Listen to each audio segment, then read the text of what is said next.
Hi, Tim Blankenship here with Divorce661.com. In this episode, what we're talking about is the California courts and the self-help centers. Met with a gentleman the other day. He started his divorce 6 months ago. Full-time, has a full-time employment, so does his spouse, but thought he would try and save some money by trying to do his own divorce, as many of you do, and I get that.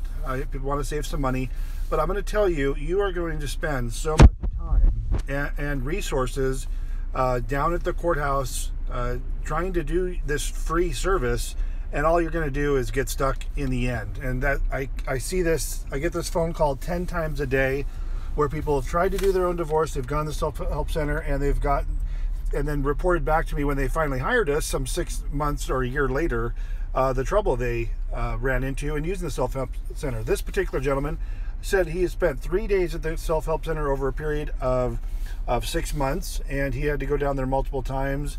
And aside from them being rude, which they almost always are, they are unhelpful.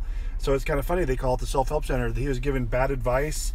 He was told he had to amend certain documents when he didn't. They had him filling out all kinds of forms that weren't required for his particular case. And here's someone, as most of you are, working. You have a full-time job. You have children. This is not your industry. This is not your business. You're not in the business of divorce like I am, as far as from a perspective of handling the paperwork and dealing with the courts.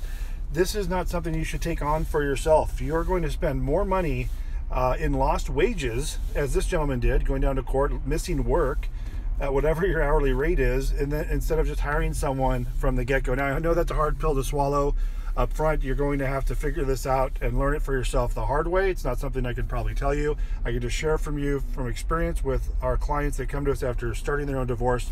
They are not getting good help at the self-help center, and it's costing them more in their own missed wages from not working than just hiring someone from the get-go. But we can get you squared away. If you find yourself in this position, we can help you. We help people finalize their divorce that get stuck somewhere through the process. So just give us a call. Talk to you soon.